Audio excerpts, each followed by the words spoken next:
أهلا وسهلا بيكم في قناة مختصر الأفلام. قبل ما نبدأ الفيديو يا صديقي ما تنساش تصلي على النبي وتعمل لايك للفيديو واشتراك في القناة وتفعل زر الجرس علشان يوصلك كل جديد. بيبدأ الفيلم في مكاننا في روسيا وبنشوف عربية كبيرة مليانة مساجين في طريقها للسجن المركزي، بس فجأة العربية بتقف عند محطة بنزين والحرس بيقول المساجين معاكم 5 دقايق العزيمة حاجة اعملها قبل ما نمشي. كل المساجين نزلوا ومن بينهم في شاب صغير مرسوم على رقبته وشم جمجمة، ولما وقت الرجوع بيجي السجناء بيركبوا العربية إلا واحد بس وهو السجين رقم 864. الحراس بيدوروا عليه وبعدين بيلاقوه عمال بيضحك، وواحد من الحراس بيقول إنهم محظوظين عشان لقوه، لأن لو ما كانوش لقوه كان ممكن يتجمد أو يبقى وجبة للديابة. وهو بنلاحظ السجين اللي ملامحه اتغيرت وهو بيقول بهدوء يلا نرجع للعربية. لما بيوصلوا السجن بيتقابل بطريقة وهزار سخيف من المساجين اللي كانوا هناك، كل واحد راح زنزانته ومعاه شوية حاجات بسيطة. لما دخل زنزانته بيقابل زميله اللي بيقول له بص يا عم أنا بكره اللي يقعد معايا هنا. السجين رد عليه بهدوء وبيقول إنهم متفقين. زميله بيحذره إن آخر واحد نام معاه ما كملش شهر.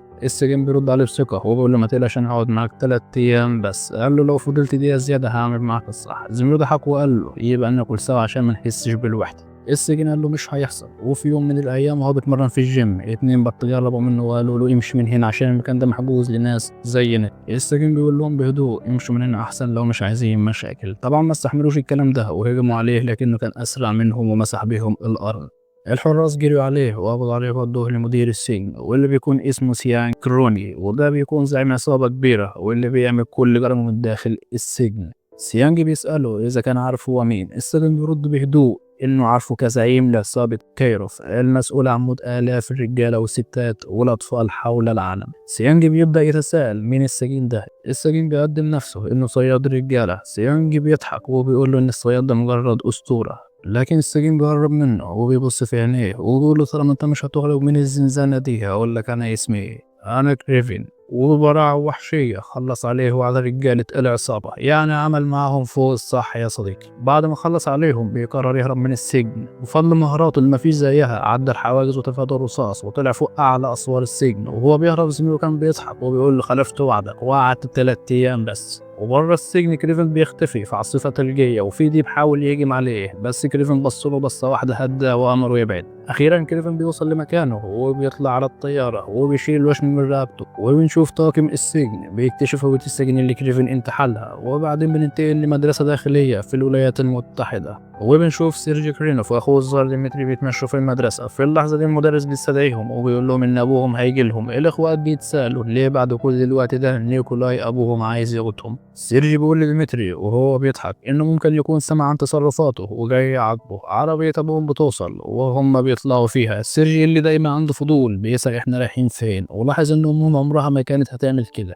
نيكولاي أبوهم بيقول لهم إن أمهم ماتت عشان كانت ضعيفة وما كانتش عندها القوة تحارب عشان تعيش، وفي الآخر اختارت تنهي حياتها بنفسها. بعد كل السنين دي قررت تستسلم. ديمتري كان مصدوم وسأل إذا كان أبوهم جاي ياخدهم عشان يروحوا جنازتها، لكن نيكولاي رد ببرود وقال إن الناس اللي زيها ما تستحقش الدفن وإن التكريم ده لازم يكتسب. أمهم اللي كانت طول عمرها ضد أفكار نيكولاي كانت محبوسة في مصحة عقلية وما شافتش ولادها بقالها أكتر من سنتين. نيكولاي قال لهم إن الصياد ما ينفعش يخاف وبيقول لهم ان كل الرجاله في الاخر بتكون فريسه الحاجه. حكى لهم انه من فتره واجه اسد الزار واللي بيكون وحش ضخم حجمه 3 اضعاف الاسد العادي ومسؤول عن موت اكتر من 30 راجل. الصيد حسب كلامه شغل الرجاله وفن بيخلي الواحد في سلام مع الطبيعه. في الاخر وهو بيعيط قال هيبقى ممتع. في شمال تنزانيا كليبسو بنت عندها موهبة قراءة كروت التاروت كانت بتتكلم مع جدتها. أهلها ما كانوش موافقين على موضوع الكروت وشايفين إنها لازم تركز في حاجات تانية،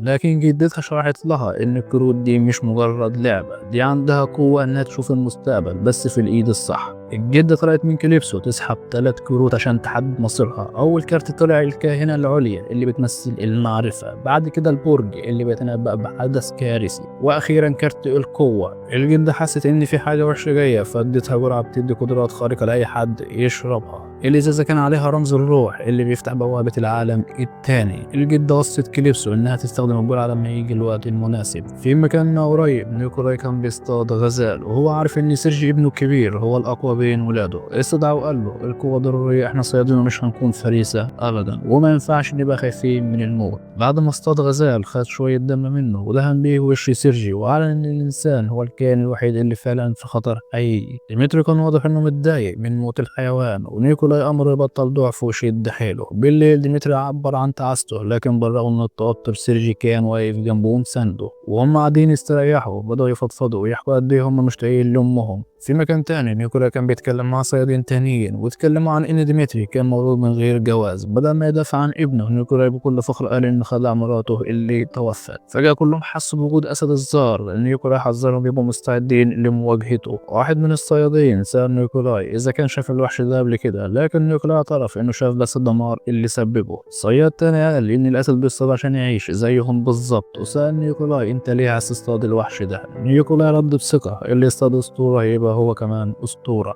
اليوم اللي بعده أليكس قرب من نيكولاي وطلب يبقوا شركاء. نيكولاي ضحك باستهزاء وقال له أنت مجرد كائن ضعيف ومريض، واتهمه إنه جاي يعلم ولاده إزاي يبقوا فريسة. بالنسبة لنيكولاي أليكس مجرد شخص مهزوز، وهم في قلب الغابة بيدوروا على الأسد. ديمتري كان بيدعي جوه نفسه إنهم يلاقوا عشان أبوهم يسيبهم في حالهم. فجأة الأسد ظهر. سيرجي كان عايز يهاجم الأسد، لكن أول ما بص في عينيه حس إن الوحش مش عدوه. نيكولاي طلع البندقية وضرب نار على الأسد عشان يستفزه ويهاجم سيرجي. حتى هو مجروح سيرجي قال لديمتري اهرب بسرعة. الأسد جر سيرجي بعيد في الغابة. في نفس الوقت كليبسو كانت مع أهلها وشافت الأسد لما ظهر فجأة. لما الوحش وصل لسيرجي كليبسو حاولت تنقذه وادت له الجرعة السحرية اللي اديتها كانت مديها لها. بعد كده نقلوا سيرجي لأقرب مستشفى. قبل ما تمشي كليبسو اديته كارت طاروت. في المستشفى سيرجي كان بين الحياة والموت، وبعد 3 دقايق قام تاني. الدكتور قال له إنها معجزة إنه لسه عايش. ديمتري ونيكولاي وصلوا المستشفى، لكن بدل ما يهنوه نيكولاي عنف عشان فشل في قتل الأسد. رغم الصعوبات نيكولاي قرر ياخد سيرجي معاه. لما وصل غرفته سيرجي لقى رسالة من أمه تعتذر فيها عشان سابته. بعد ما خلص الرسالة سمع صوت أبوه بينادي عليه، لكنه كان عارف إنه مش أبوه الحقيقي. نيكولاي كان عنده قدرة غريبة إنه يقلد الأصوات. نيكولاي شاف إن ديمتري كان قريب من الموت، فطلب من سيرجي يبقى قوي وما يضعفش زي أمه وأخوه. ديمتري قرر يرجع أمريكا، وسيرجي هيبقى يتدرب تحت إشراف أبوه.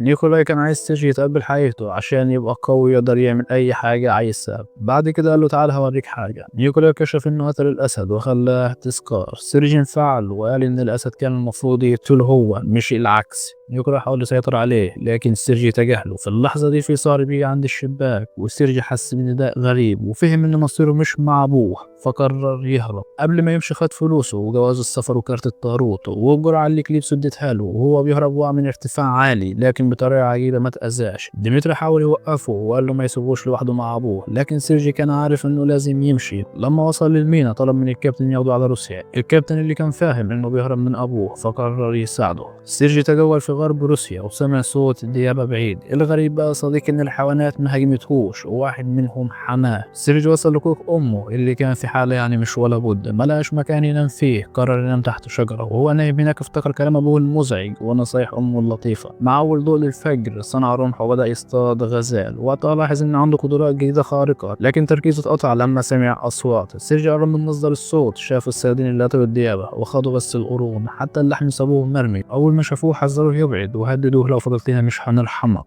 بالرغم من تهديداتهم سيرجي ما اهتمش ووقف قدامهم بشجاعة وخلص عليهم بسرعة. بعد ما وصل روسيا ودع صاحبته اللي سافرت معاه، قالت له لو احتجت حاجة ابعت لي. بعد كام يوم وهو في رحلة صيد استلم رسالة من ديمتري كان مقلد صوت أبوه، وسأله لو لسه عايش في الغابة، وفكروا إن عيد ميلاده قرب وقال له إن نفسه يشوفه. بالليل سيرجي كان نايم، لكن صوت طلقة صحاه. خرج بسرعة وواجه مجموعة الصيادين وقال لهم لو مشيتوا دلوقتي هسيبكم تعيشوا، لو فضلتوا هتبقى نهايتكم. الصيادين ضحكوا وقالوا عليه مجنون وهاجموه، لكنه خلص عليهم بسرعة والباقيين هربوا. القائد رجع لرئيسه واعتذر له وقال له اتأخرت عشان قابلنا واحد مجنون لكن خلصنا منه. في اللحظة دي كريفن وقال له رئيسك تقريبا مات. مين القائد هنا؟ ظهر واحد اسمه أندريه وعرف نفسه. كريفن اتأكد من هويته وبكل برود رماه بسهم وخلص عليه. في نيويورك كليبسو عرفت إن صاحبتها اسمها المحامية اللي كانت بتدافع عن الحق اتقتلت على إيد سيانج. في الجنازة كليبسو وقفت واتكلمت وقالت سمانسا كانت صوت العدالة في وسط الفساد والمجرمين هم اللي كسبوا المعركة. كريفن كان بيتفرج من بعيد وبعد ما الجنازة خلصت قرب من كليبسو وقال لها أنا خلصت على اللي قتل صاحبتي، وطلع كارت الطاروت اللي كانت مديهوله وشكرها على إنقاذه. كليبسو ردت عليه وقالت له الكروت دي بتاعت جدتي ودايما محتفظة بيها. لما سألها ليه اديته كارت قالت له كنت محتاجه وقتها وافتكرت انه رجع بعد 20 سنة. كريفن قال ان شغلته تصيد الناس والمجرمين بطرق قاسية وانه محتاج مساعدتها دلوقتي. كليبسو شافت ناب النمر اللي لابسه وسألته عنه فقال لها اي حاجة اقدر احولها لسلاح بستخدمها. لما سألته ليه قتل المجرم قال لها كنت مستنيه من زمان وده قال له واجب ارده ليكي. قالت له كان يستاهل. بعدين سألت كريفن ابوك كان قاتل انت زيه؟ كريفن كذب وقال كان المفروض امشي على خطاه واخد مكانه في العيلة، علشان كده قرر يهرب ويقطع علاقته بالعيلة دي. سنين طويلة وهو مكرس حياته علشان يخلص على الناس المجرمة ويحاول يحسن العالم. دلوقتي الناس بتسميه الصياد بس هو دايما بيحب يبقى كريفن.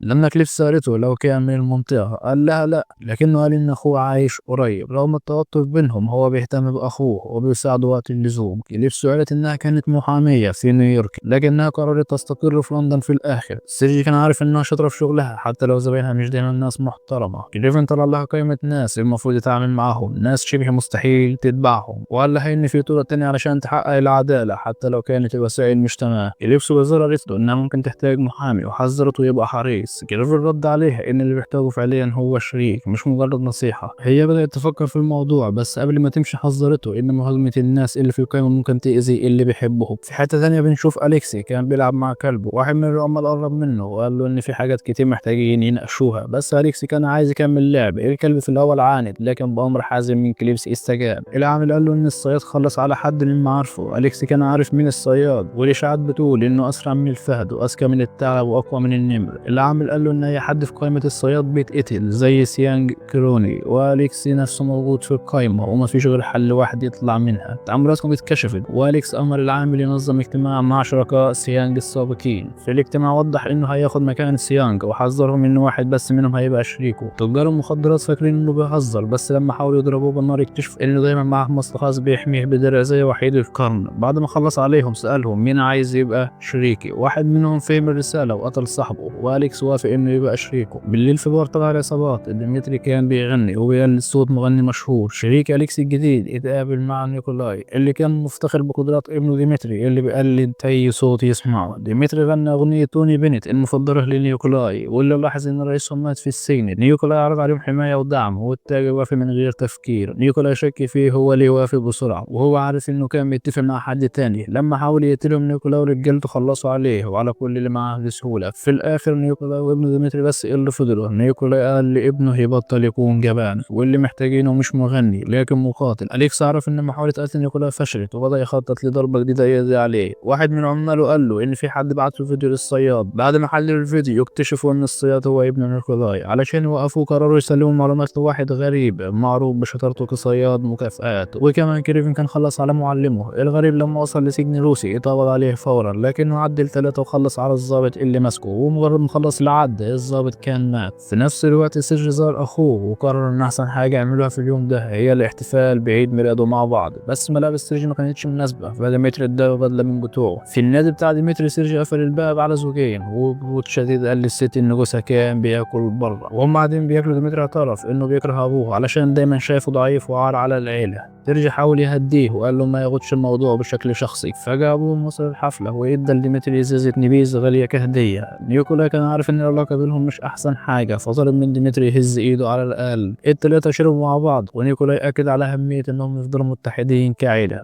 بعد كام ساعة سيرجي رجع ديمتري اللي كان سكران لشقته وهو بيخاطر في الكلام. ديمتري اعترف انه عارف اللي سيرجي كان محبط منه لما خلاه لكن سامحه وعبر عن حبه لاخوه وبيقول ان نفسه علاقتهم تتحسن. لما سيرجي حاول ينام سمع صوت امه وفي دوشه حواليه. ما قدرش ينام كويس قرر يخرج ينام بره. لما صحى رجع لشقه اخوه وهناك واجه واحد من الضيوف. بعد الحادثه عرف ان ديمتري اتخطف. رغم كل محاولاته سيرجي ما قدرش ينقذه فراح لكليبسو يطلب مساعدتها ووصف لها اللي شافه من الخاطفين. كليبسو طمنته وعدته انها تتواصل مع صاحبها اللي ممكن يتتبعهم. بعدها سيرجي راح لابوه وسأله لو عنده فكره مين اللي خطف ديمتري. نيكولا اعترف انه مش عارف وقال له ان اعدائه كتير وكلهم عايزين يدمروا مملكته. وفجأة صديقي وصل لسيرجي رسالة تهديد ومعاها صندوق. لما فتحوا لقى ان الخاطفين قطعوا صباع ديمتري. سيرجي غضب ودخل في حالة يأس ورجع لأبوه وطلب يعرف الخاطفين طالبين فدية قد ايه. نيكولا قال له انهم عايزين 20 مليون دولار وعندهم من 4 ل 8 ساعات يدفعوا فيها. سيرجي حاول يقنع ابوه يدفع لكن نيكولا رفض وقال له ان الدفع هيبقى علامة ضعف وانهم مش هيسيبوه لو دفع. نيكولا قلب برود ان ديمتري ممكن يكون مات اصلا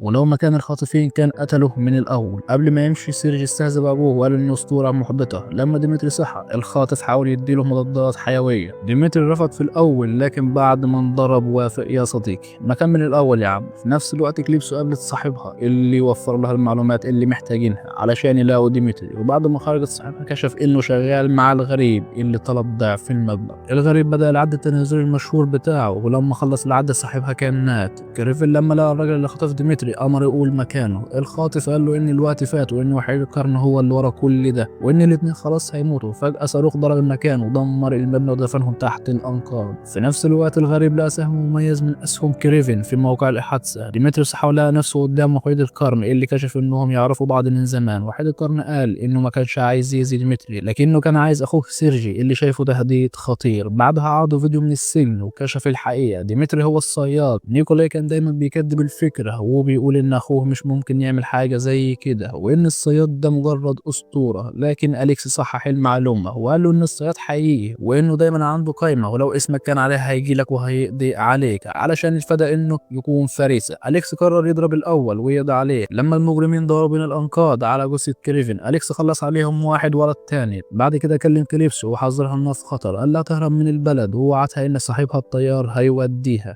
خلال الغداء أليكس بدأ يفكر في حياته وعلاقته المتوترة مع أبوه اللي دايما شايفه أقل منه ومش مستحق الاحترام. أليكس كان عايز يبقى أقوى وجرب كل حاجة لحد ما قابل عالم كيميائي وده بيكون مايلز وورن. مايلز كان مطور طريقة تضاعف القوة 10 مرات وأليكس ما ترددش إنه يجربها. لما المصل نزل في جسمه جلده بدأ يتحول وبقى شبه وحيد القرن. رغم التغيير الغريب أليكس قرر يكمل العملية. بعد فترة خطط إنه هيقضي على أبوه لكنه محتاج شريك علشان ينفذ خطته. نيكولاي وافق في الأول لكنه اعترف ان ابوه كان وحش. بالرغم من كل ده نيكولاي رفض يخون عيلته. لما أليكس حس ان نيكولاي مش هيفيده حاول يقتل ديمتري لكن في اللحظة دي وصل له خبر ان الصياد قريب. ابواب المصعد اتفتحت والغريب ظهر وخلص على رجالة أليكس اتفاجئ وساله ليه مهووس بكريفن. الغريب قال له ان معلمه كان واحد من اعظم القتلة في العالم وكان شبه اخ ليه لحد ما كريفن خلص عليه. بعدها الغريب كشف ان كريفن حاليا في سيبيريا. لما كريفن وكليبسو اتقابلوا سيرجي قال ان بيت امهم مش بعيد عن المكان اللي هم فيه. وهم بيتمشوا فجأة نمر بينط على سيرجي وبدأ يلعب معاه. لما وصلوا كليبسو بدأت تستكشف المكان واكتشفت ترسانة كريفن الضخمة من الأسلحة. كمان عرفت إن في محاولات لتكرار الجرعة السحرية لكنها قالت إن الجرعة دي مستحيل تتكرر. الوحيدة اللي كانت تعرف تعملها كانت جدتها وهي ماتت من زمان. كليبسو حذرت سيرجي إنه في يوم من الأيام حظه هيخلص وهيفقد كل اللي بيهتم بيه. قبل مواجهة كريفن الغريب ورى أليكس سلاح مخصوص صمم علشان يقضي عليه. أليكس اتأثر وقال إنه معجب بأسلوبه. في اللحظة دي أخو أليكس كلمه. أليكس قال له إنه علشان يضمن سلامتهم لازم التلاتة يبقوا شركاء. كريفن رفض يتعاون معاه علشان أليكس يوقفه وبعت له رجالة لكن كريفن يا صديقي خلص عليهم بكل سهولة واستخدم أسلحتهم ضدهم. في لحظة تشتيت الغريب حاونه بجرعة من المصل وخلاه يهلوس. كريفن اضطر يواجه أكتر حاجة بيخاف منها العناكب الحمراء والزرقاء. الغريب كان مستعد يخلص عليه لكن فجأة كليبسو تدخلت وقتلت الغريب بسهم. رغم إن كريفن كان بيموت كليبسو أنقذته بجرعة مشابهة وقالت له إن الأساطير ما بتموتش وإن الوقت جه للنهوض من جديد. كريفن استخدم النبي عشان يوقف وحيد القرن لكن بنلاقي ان وحيد القرن بيتخلص من جلده وبيرجع لشكله الوحشي. الاتنين دخلوا في معركة شرسة. في الاول كريفن كان صعب عليه يهزمه لكن في الاخر استغل نقاط ضعفه وخلص عليه. لما وحيد القرن وقع كريفن سأله مين اللي بعته فيديو السجن. أليكس اعترف ان اللي ورا كل ده كان قدامه طول الوقت وندم انه ما وقفوش. ديمتري اللي كان متضايق من اللي حصل حاول يقتل أليكسي لكن كريفن تدخل وقال له ده مش انت. في لحظاته الاخيرة وحيد القرن عبر عن ندمه على انه دخل معاهم. في شمال روسيا نيكولاي كان نايم لحد ما حس بوجود